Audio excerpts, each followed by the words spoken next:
Cataract surgery जो आजकल इतनी सेफ हो गई है और विद एडवांसमेंट इन टेक्नोलॉजी हम आपको 6x6 विजन बहुत ही रेगुलर बेस पे दे पा रहे हैं। एक कंप्लेंट है कैटरेक्ट सर्जरी के बाद जिससे पेशेंट और डॉक्टर दोनों बहुत दुखी रहते हैं। वो कॉम्प्लिकेशन है कैटरेक्ट सर्जरी के बाद ड्राइनेस की। स्टडीज ने दिखाया है कि कैटरेक्ट सर्जरी होने के बाद for the first month 50 to 60% of patients को आंखों में ड्राइनेस होती है और वो इससे बहुत इरिटेट होते हैं। पेशेंट्स को लगता है कि आंखों में कुछ चुभ रहा है, कुछ रह तो नहीं किया, और हमारे पहाड़ में तो ये तक बोल देते हैं कि लेंस चुभ रहा है। ये लेंस नहीं चुभ रहा होता, ये ड्राइनेस हो रहा होता जिससे पेशेंट्स को बहुत इरिटेशन होती है। ऐसा ड्राइनेस होता क्यों है, चलो इसके बारे में समझते हैं। कैटरेक्ट सर्जरी में आपके कॉर्निया में यानी कि पारदर्श पार्ट जो है आपकी आंख का, उसमें इंसिजन पड़ता है ताकि आपकी आंखों में लेंस इम्प्लांट करा जा सके। इस इंसिजन से हर बार कॉर्नियल नर्व्स डैमेज होती हैं जिससे आपको ड्राइनेस का महसूस होता है। स्टडीज ने बताया है कि ये corneal nerves normally 3 to 6 month में रीजनरेट कर जाती है, तो कई बार पेशेंट्स को सर्जरी करने के बाद कुछ लंबे समय तक ड्राइनेस महसूस हो सकती है। ये नर्व का डैमेज हम सर्जरी के दौरान नहीं असेस कर सकते और रोक भी नहीं सकते क्योंकि पुतली पूरी की पूरी कॉर्नियल नर्व से भरी होती है। सेकेंड, सर्जरी के दौरान आपकी आंखों को बहुत समय तक खोला जाता है।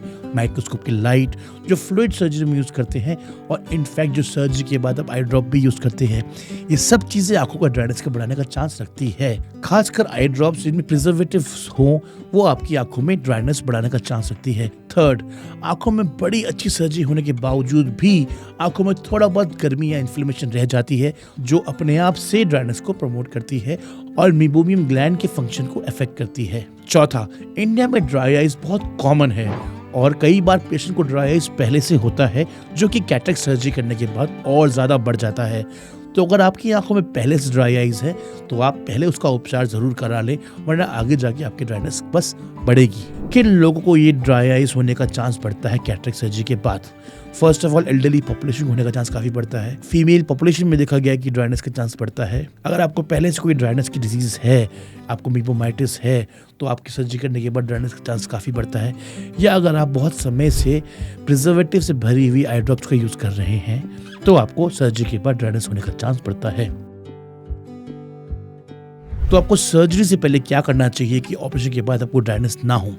पहली बात, आपको ये देख लेना चाहिए कि आपकी आंखों में कोई पहले से ड्राइनेस तो नहीं आ रहा, और अगर है तो उसका प्रॉपर ट्रीटमेंट ले बिफोर अंडरगोइंग कैटरेक्ट सर्जरी, क्योंकि सर्जरी करने के बाद ड्राइनेस काफी बढ़ सकता है।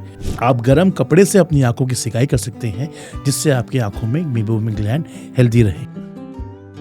तो अब इस ड्राइनेस को डॉक्टर ट्रीट कैसे करते हैं? इस ड्राइनेस को डॉक्टर बहुत कॉमनली प्रिजर्वेटिव फ्री आई लुब्रिकेटिंग मेडिकेशन से ट्रीट करते हैं, जिसमें आपकी पीपीजी या फिर सोडियम हाइड्रोनेट ड्राई ड्रॉप बहुत कॉमनली यूज की जाती है। ये ड्रॉप आपको 4 से 6 बार डालनी चाहिए और अगर कभी ज्यादा चुभन हो जाए तो आप इमीडिएटली एक्स्ट्रा ड्रॉप भी डाल सकते हैं। कई बार ड्राइनेस के ट्रीटमेंट में माइल्ड ग्रेड स्टेरॉइड यूज किया जाता है। बहुत सारी इम्यूनोमॉड्यूलेटर आई ड्रॉप्स भी आती है जैसे कि साइक्लोस्पोरिन, जो आपको सर्जरी के बाद ड्राइनेस को कम करने में हेल्प करती है। साथ साथ में आप अपनी आंखों में कभी पानी न डालें और गर्म कपड़े की सिकाई करने से भी अपनी ड्राइनेस में आप काफी आराम प्राप्त कर सकते हैं। कैटरेक्ट सर्जरी के बाद की जो ड्राइनेस होती है इसको कई बार हम अवॉइड भी नहीं कर सकते और इस सर्जरी के बाद पेशेंट और इनफैक्ट डॉक्टर्स को भी बहुत डीमोरलाइज कर देती है। तो आपको अगर आंखों में इरिटेशन हो सर्जरी करने के बाद, चुभन हो, तो घबराएंगे नहीं, अपने ऑफ्थल्मोलॉजिस्ट से मिलें और अपनी ड्राइनेस का प्रॉपर ट्रीटमेंट करें। मैं डॉक्टर भानु पंक्ति, योर रेटिना सर्जन, हल्द्वानी।